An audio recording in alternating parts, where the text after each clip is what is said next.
Putusan pemisahan pemilu nasional dan daerah sudah diketok palu. Mahkamah Konstitusi mengatur pelaksanaan pemilu daerah harus diberi jeda 2 sampai 2,5 tahun setelah tahapan pemilu nasional rampung. DPR dan pemerintah pun didesak untuk segera mendesain perbaikan undang-undang pemilu untuk mengakomodir putusan MK yang bersifat final dan mengikat ini. Selengkapnya dalam segmen ulasan Istana bersama jurnalis Kompas TV Cindy Permadi.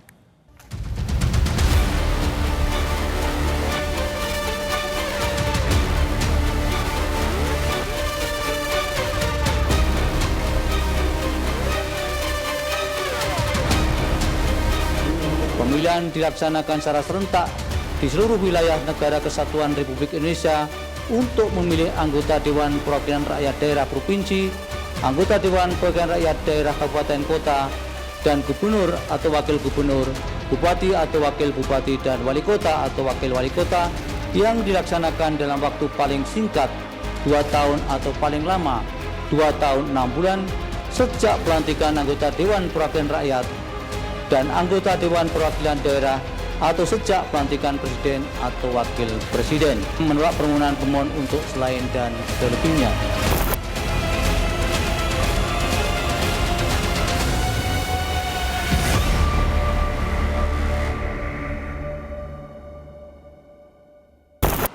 Berbeda dengan 2024 lalu, pada 2029 pemilu 5 kotak tak lagi berlaku.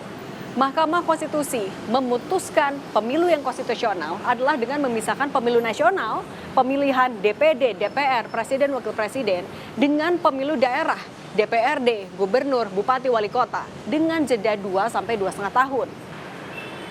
Dengan putusan ini, maka sorotan tak lagi hanya tertuju pada kotak suara, tapi juga pada langkah cepat DPR dan pemerintah. Bagaimana komitmen para pembuat undang-undang ini dalam menata ulang kalender politiknya? Saya, Cindy Permadi, inilah ulasan Istana. Setidaknya ada 3 pertimbangan Mahkamah Konstitusi dalam mengabulkan permohonan Perludem untuk sebagian. Terkait uji materi pasal 167 ayat 3 Undang-Undang Nomor 7 Tahun 2017 tentang Pemilu dan pasal 201 ayat 7 Undang-Undang Nomor 10 Tahun 2016 tentang Pilkada. Dalam pertimbangan hukumnya, MK menilai pelaksanaan pemilu 5 kotak yang berdekatan menyebabkan penumpukan beban kerja penyelenggara pemilu yang mengancam kualitas penyelenggaraannya. Selanjutnya, MK pun mengatakan pemilu nasional dan daerah yang dilaksanakan dalam rentang waktu kurang dari 1 tahun berimplikasi pada kemampuan partai politik untuk menyiapkan kadernya. Hal ini bisa menyebabkan pelemahan kelembagaan parpol.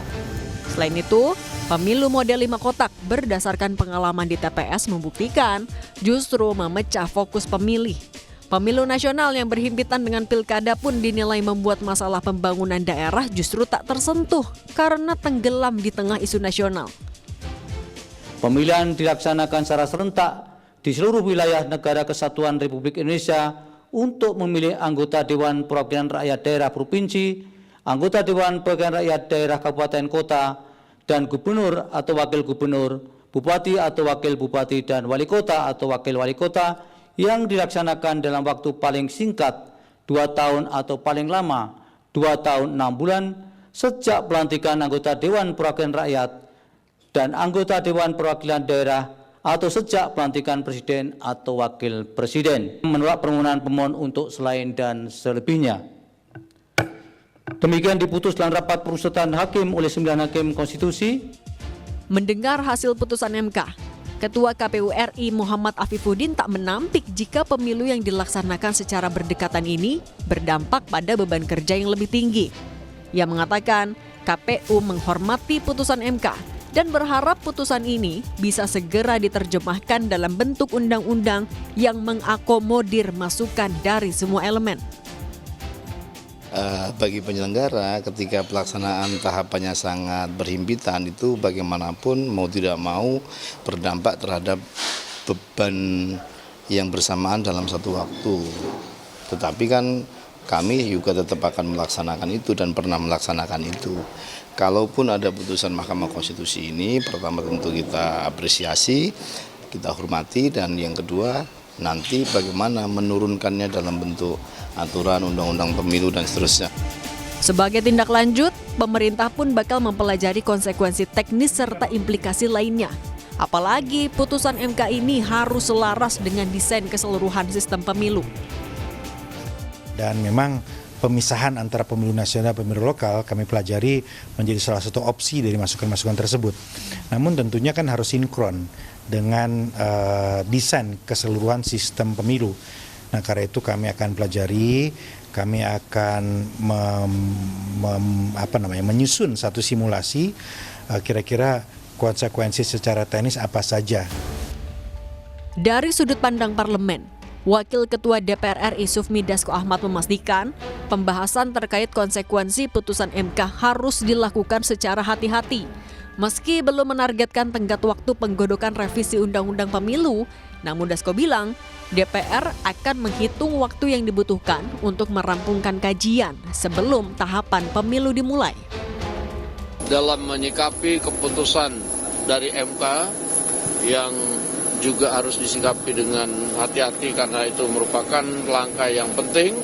Kami akan berapa kali mengadakan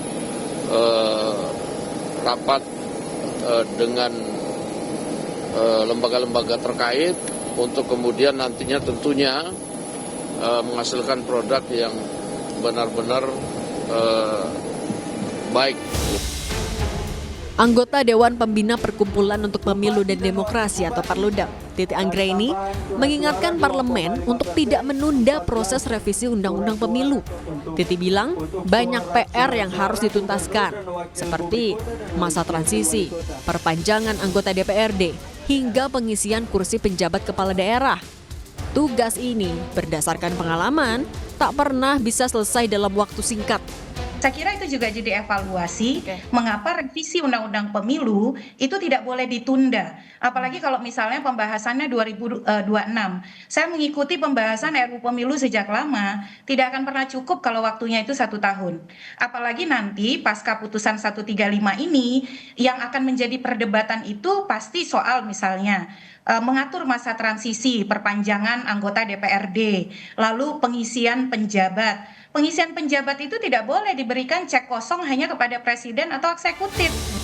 Sambil menunggu perbaikan undang-undang, partai politik kini mengkaji dampak pemisahan pemilu nasional dan daerah. Wakil Ketua Umum Partai Amanat Nasional, Edi Suparno, menyoroti potensi penambahan biaya sebagai salah satu konsekuensi. Kita akan saat ini tengah melakukan kajian, ya. Misalkan salah satu kajiannya adalah jika memang dilaksanakan pilkada bersama-sama dengan pemilu di daerah itu tahun 2031, ya, 2 tahun setelah pemilu legislatif nasional, kira-kira nanti hasil kursi yang nanti dijadikan dasar perhitungan untuk pilkada itu kursi dari hasil pemilu kapan, ya, daerahnya. Ya, apakah tahun 2031 juga, artinya harus ada pembedaan lagi.